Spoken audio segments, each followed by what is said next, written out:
फरमाते हैं कि मैं ना मजदूर लेने गया, बगदाद के चौक में मजदूर बैठे होते थे, तो मेरी उन मजदूरों में से ना एक नौजवान बच्चे पे नजर पड़ी। बड़ा कमजोर सा वजूद था, लेकिन चेहरे पर इबादत का निशान था। माथा बताता था कि नमाज का बड़ा ख्याल रखता है। मैं उसके करीब गया।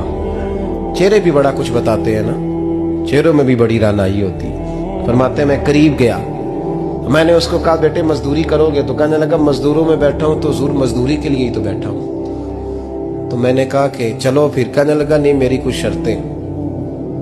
मैंने कहा बताओ? कहने लगा पहली शर्त यह है कि लोग 4 दिनार दिहाड़ी लेते हैं, मैं 3 दिनार लूंगा। मैंने कहा यार बे तो बड़ी बेहतरीन है, बाकी भी इस तरह की रख ले। उसने कहा हुजूर दूसरी शर्त यह है कि मैं आपकी मुकम्मल बात मानूंगा, लेकिन जब अजान हो जाएगी फिर आपकी नहीं सुनूंगा।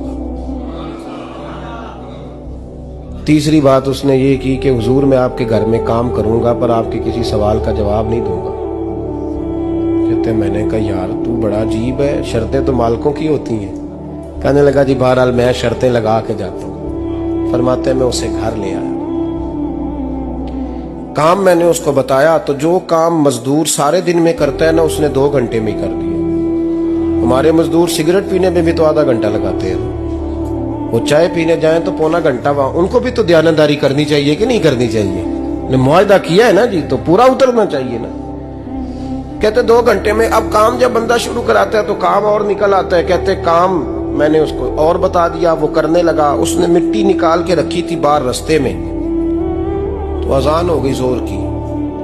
उसने वहीं कुदाल छोड़ी कही और चलने लगा। तो मेरा बेटा कहने लगा इसको जरा बराबर कर दो। कहने लगे चुप कर जा, तेरे बाप से बात हुई थी, जब अजान होती है तो मैं किसी और की नहीं सुनता, सिर्फ अल्लाह रसूल की सुनता हूँ। कहते हो मस्जिद चला गया, नमाज पढ़ के आया तो दोपहर का वक्त था। मेरी बीबी कहने लगी इसको को खाना खा ले। कहते हमने कहा खाना खा लो, तो कहने लगा मैंने रोजा रखा, रमजान भी नहीं था, नफली रोजा रखा हुआ।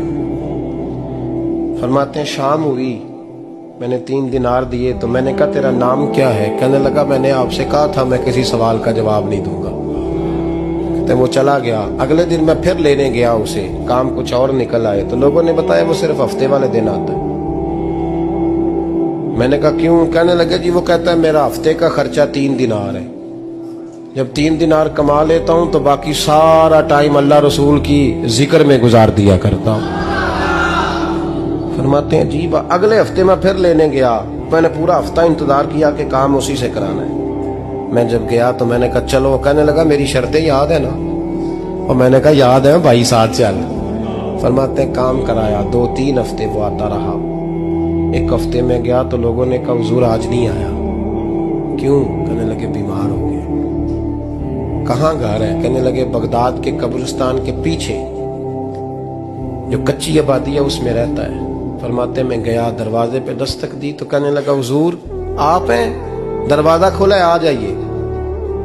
फरमाते मैं अंदर गया तो मैंने कहा तुम्हें कैसे पता चला मैं आया हूँ? कहने लगा हुजूर अल्लाह वाले हो, आप नहीं आना था, वरना अमीर तो गरीबों का पता लेने कोई नहीं आते।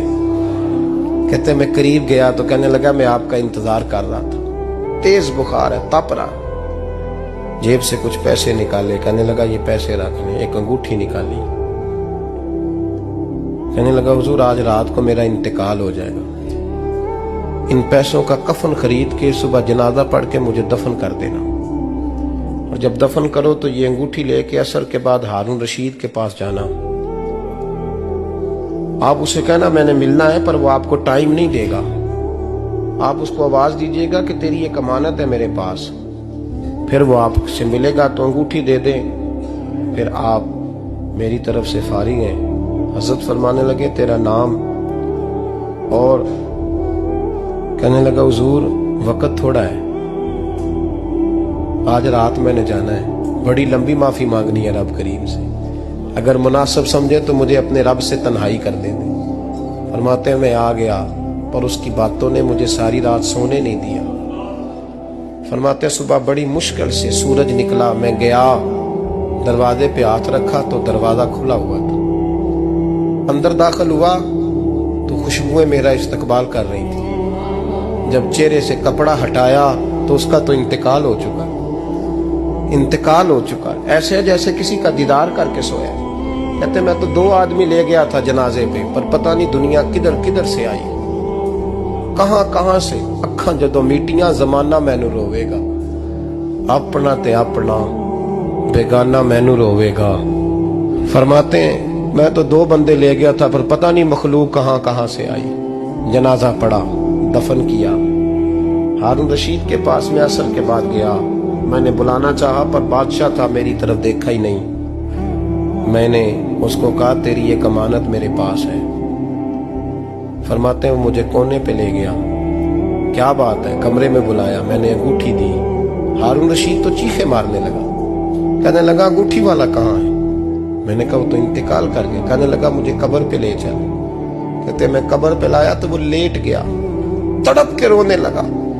मैंने कहा मेरा कलेजा फट जाएगा, ना उसने कुछ बताया ना तूने बताया, ये कौन था? तो हारून रशीद कहने लगा ये मेरा बेटा था।